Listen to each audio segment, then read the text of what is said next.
Welcome to the Entrepreneurial Blueprint podcast. Real people, real stories. Chasing dreams, overcoming obstacles. Come get inspired and take action.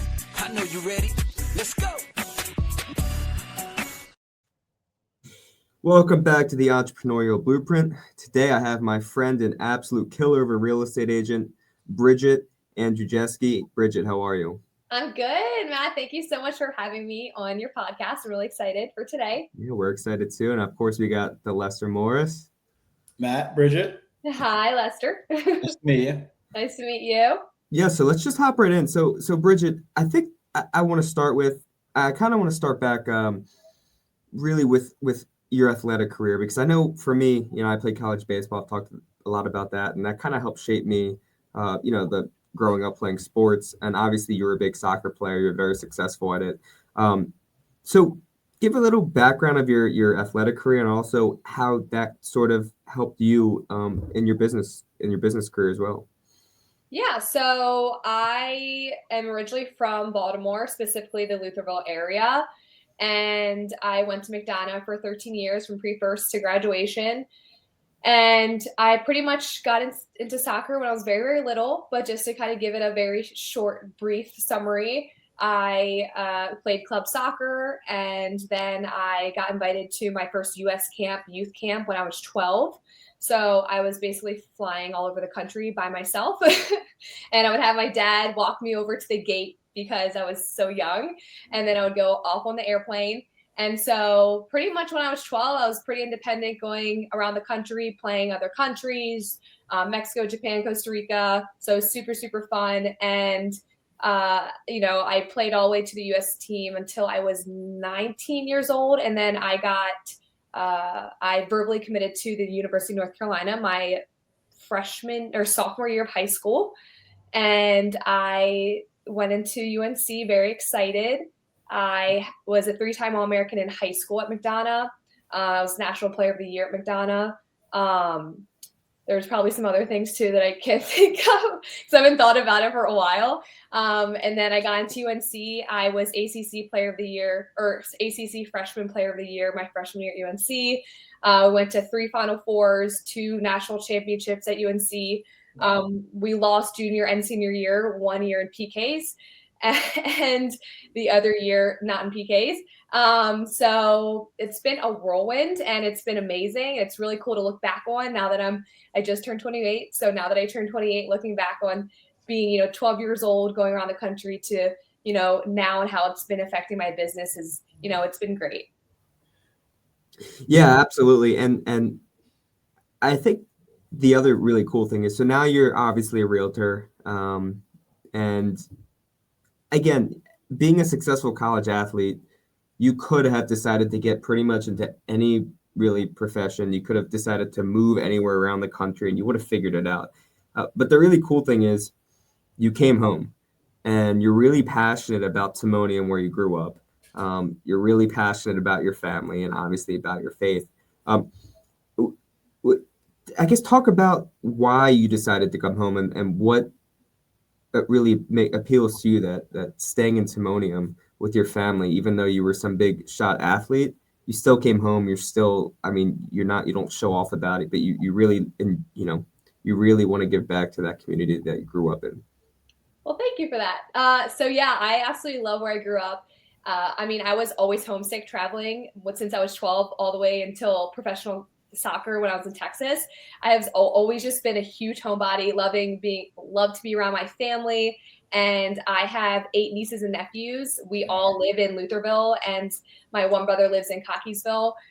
So my parents live, 2 streets down from me here in Lutherville.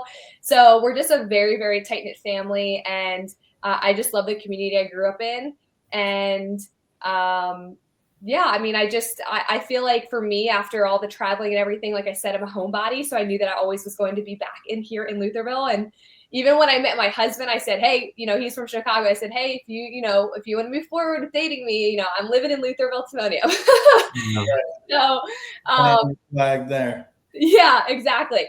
So obviously we got married and he moved here. But yeah, I mean, Lutherville has my heart. I love the area, and getting into real estate, I mean, it's kind of a funny story. And it's honestly, probably should never admit this, but when I was playing professional soccer, Selling Sunset was on Netflix. And I've never really seen the real estate world or heard about it or anything. My dad's, he's a franchise owner. My brothers work for him. My sister got into a soccer business here in Lutherville that she's been doing for 20 years. So I really ventured out on my own, and it all started with watching Netflix on Selling Sunset. But then I did my own research on exactly what, real estate is as a realtor and what that looks like. And, not just, you look pretty and go out to showings and, help people buy houses and sell houses. It's a lot more than that. And that's why I really liked it, because there's no ceiling, and soccer's the same way. You can go up to the U.S. national team and you can sell these many houses and whatnot. And I'm a huge people person, and, being 12, meeting all these different people, having all these different roommates all the way in soccer, all the way to college to professional, I was constantly surrounded by new people, new personalities, new coaches. And I really like the aspect of I'm meeting all these new people all the time. And it's really exciting. And I'm navigating different people's personalities and their emotions and how they work. And I feel like I've always had a really good feel on people. And I really like to be around people. So it's something that comes easy to me. So when I dug deep into it on my little YouTube search on real estate, when I was playing pro, knowing I was about to retire, secretly, no one knew yet I was going to retire, but I really like the aspect of there's no ceiling, and it's really just, if you go all in, you can, do as much as you want to do, or you can do as little as you want to do. And I was definitely on the fence of I want to do as much as I want to do. So I want to get into real estate and get my license. So right when I retired, I barely even took any time off of like catching a breath. I just got my real estate license right away and hopped into real estate. Yeah, I mean, and that makes a ton of sense, because look, there's a million realtors out there. I mean, just in Baltimore alone. But that's in any industry. There's a million roofers now. There's a million athletes out there. It's in any industry. And so you have to figure out, look, I'm passionate about, for you, real estate, but what's going to separate you from all the other realtors? At the end of the day, the information's the same. You know how to read an MLS. You can break down a property. You can tell someone about it. But people are selling their biggest investment probably in their entire life, or people are buying their biggest investment their entire life. So not just understanding all the information that comes with the property, but getting your clients to feel comfortable with you, I would assume, and just like in the exterior remodeling industry, right? You're trying to sell someone a big for them an investment as well. You have to get them to feel comfortable with the product that you're either going to help facilitate them buying or selling, or the product that you're trying to sell them. Which I would assume for you that probably means a lot to you, that you can help your clients gain the trust to use you over someone else. Yeah. I always laugh, and whenever I'm prospecting on the phones, cold calling and everything, I'm like, I know your uncle, your aunt, your cousin, your daughter, all are realtors. I get it. And that line always makes them laugh, because I mean, it's true. Everyone knows a lot of realtors and what sets people apart. And I know that there was only 70% of agents last year that sold more than 2 homes. And I've sold more than 2 homes last year, definitely. So it just shows that there's a lot of realtors out there, but it doesn't mean that they're fully active or they're fully showing their value and going after it. And for me, just being a professional athlete, I mean, or prior professional athlete, that just sets me apart from, like probably 1% of realtors, maybe not even, of having that personality and that work ethic and the communication and all the behind the scenes things that I'm doing to work on my business, on the market, and, knowing every single neighborhood that my clients are looking in and making sure I'm negotiating for them the right way. And as you can tell, I'm very bubbly and very outgoing and a hyper personality, but it also comes with also being composed and making sure that my clients feel very, very trusted with me and comfortable because of my knowledge, first and foremost, and because that they know that I genuinely care about what their next steps are of buying or selling a home, and me laying out all that information first time meeting them. So they know that my value is a lot more than maybe the next realtor that's coming in to get the job. Not Right. getting the job though. And I can see how your networking skills, you develop those at a very early age. Like you said, 12 years old, you're jumping on a plane, your dad's letting you go. You got to figure it out from there, and you got to communicate with people, right? And that's not such an easy thing to do at such a young age. So I can see how you develop those networking skills that are making you a powerhouse in your local market today. And then also going to North Carolina, it's such a big change. My brother played football at East Carolina in Greenville. So his first 2 years there, I mean, he had a full ride in like 20 different schools, but he wound up at Greenville. I'm like, where are you going? He's like, East Carolina. I'm like, who is that? That's the party school. They were the number one party school in the nation. So Yep. he was there 97 to 01. So that was his years there. And he had very good years, but I mean, he was from the North. I'm from New Jersey. So, going down South, it's tough to make friends and get people in your corner, as I'm sure you probably had some challenges there with Chapel Hill, right? You want to, or no? Yeah. Chapel Hill. Yep. Chapel Hill. So it's a different culture, but you have to be able to adapt, right? And I just remember my brother wanting to come home so bad, and my mom was like, nope, you're sticking it out. You stay there and you figure it out. And he did, and he had great years there. But for you, the networking and then the traveling and then to come home, I can see how those values are doing you good, right?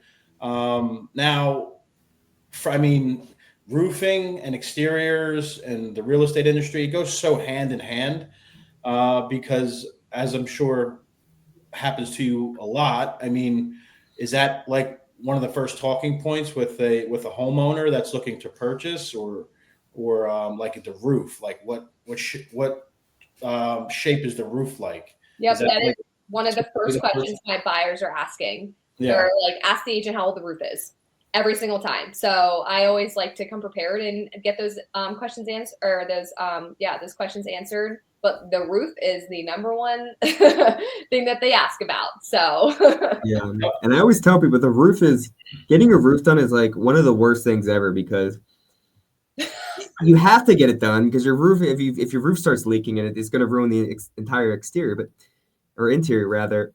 But again, people like remodeling the interior of their house because that's where they spend all their time. You're not really looking at your roof when you come home from work. You're coming home, you want something, you want to come home and feel relaxed, right? It's not glamorous, but it's something that you have to get done. It's arguably one of the most important things that you have to get done. Oh, definitely. Yeah. People notice it when they start getting leaks in their house, and they're like, oh, maybe something's wrong with my roof. So right. But what's your process with, like, what do you do with it from there when someone comes, like, all right, you guys identify, all right, you need a new roof, or you go to your buyer and you say, listen, we can't get this deal done unless we put on a new roof. Like, what happens after that? Do you refer that out? Do they go look for a contractor on their own? What's that process look like? So yeah, essentially, if a roof is very old and the inspector's like, hey, this is a big issue on the inspection report, it's something that we definitely negotiate. I would say most of the time you're looking at a seller credit of, hey, here is this amount of money for a seller credit for your buyer to get a new roof when he moves into the property. So it's essentially me referring them, here's a roofing company that can help you guys out getting it replaced for this amount. And here's the estimate. But I always like to get an estimate, even, obviously before we even ask for that amount of money from the seller. So they have in hand, the estimate of what the roof is going to cost. And then we ask for that credit from the seller. Great. Awesome. So let's transition a little bit. So one of the things I think our listeners have trouble with, and I have trouble with, Lester has trouble with, and I'm sure you have trouble with it as well, is time management. Because I could probably sit at my desk from 8 in the morning to 10 at night without moving if I don't force myself to, because I get so wrapped up in work. But I'm just like you. I like going to the gym. I like going to the synagogue. I like going to synagogue. I like going to dinners, right? So I have to find a way to manage my time, to have that work-life balance. And that's something I see from you that you do really well, is you go to church a lot. You have your Bible study groups, but you're also working really hard, and you also find time, it seems like, every day to go to the gym, but you also find time to run your marketing, because that's a big part of your business is your marketing, but also meet with like how do you find time and what's your process of that work-life balance? And then, give some advice to even our listeners, because there's a lot of business owners that listen to our podcast who deal with the same issues we do. And they lack stuff like, spending time with their family or going to their family events, or even going to the gym, which is a big thing, because if you're not healthy physically, then it translates into your business. So what does that look like to you, and how do you find time for everything? Yeah, so I think first and foremost, as a business owner, it's very good to set expectations with clients and boundaries. And, being new into the business, obviously a healthy way, because obviously you want, as much business and everything. So it's hard to say no sometimes. But just setting those boundaries and expectations. For me, I'm in a time in my life where I'm married. I don't have a baby yet. I am pregnant. So it will definitely change in the future. But for me, like, my expectations and boundaries with my clients is like, I have my phone on me. I will get back to you. If I have my phone on me, I'll get back to you. If you text me at 9:00 at night and I have my phone on me, like, I don't mind texting you back. Like, that doesn't bother me. Other agents are the opposite. They're like, I am not responding after 7 p.m. So if I have my phone, I will respond to you. Like I said, it doesn't bother me. So I think it's just setting those expectations. I mean, sometimes I'll say, hey, I have an event, or hey, I have an appointment. I'll, get back to you if they do reach out to me. But setting the work-life balance, I mean, for me, health is super important. Like you mentioned, I go to the gym 6 days out of the week. I start my morning off right. I do my, Bible study in the morning. I go to the gym. That's what I do every single day. Except Sundays, I take that off the gym and just go to church on Sundays. And then if I have showings and open houses and whatnot.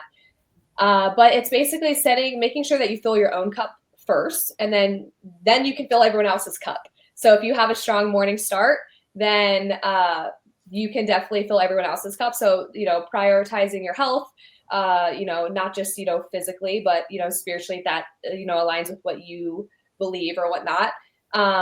But I mean, for me, it's really just making sure that I'm doing what I need to do to make sure that I give 100% to everything else in my day and my work and everything. And once I accomplish that, I know that I have a great day. I know that a lot of people have Atomic Habits is like 8 a.m. to 10 a.m. this, 10 a.m. to 12 p.m.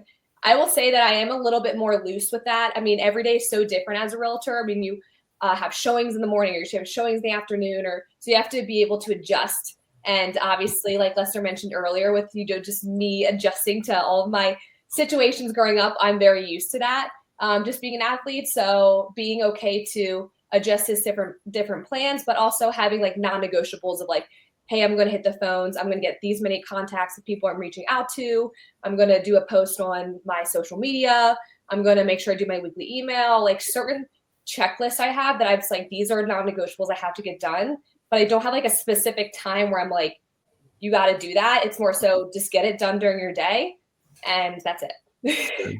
It's kind of paradoxical too for me as well, because when I do finally force myself to take a break, whether that is going to the gym or just going on a walk, or hanging out with friends or girlfriend, whatever, my best business ideas come when I'm in my downtime. And I feel like then my mind is finally able to circulate different ideas because it's not so wrapped up in one thing. Yeah. No, I can definitely relate to that. When I'm like relaxing, of course I have this great idea that comes into my mind and I want to act on it right away. So I definitely relate to that as well. Yeah, well, great. Well, Bridgette, we really appreciate you coming on. We always like to say that we want to have you back on in a few months, see how things are going. And just one last thing, if there's one piece of advice that you could give our listeners, what would it be? I would say in the world of business, interacting with a bunch of different people, like, people remember how you make them feel, even though you are helping them in the business side of things. They remember how you make them feel, even if you get the deal closed super fast and you're not like you don't genuinely care about, after they close on the property, checking in on how they're doing and how they're moving in. So just showing that you genuinely care about people, because they will remember how you'll make them feel. So I just feel like just, being kind and being a genuine person will take you very, very far when it comes to clients and when it comes to other agents as well in the business. Amen. Well, thank you, Bridgette. Lester, thank you. And we're looking forward to having you back on in a few months. All right, awesome. I'll be using you for my siding and roofing. So Yeah, good. you got me. Awesome. Thanks for coming on, Bridgette. Thank you.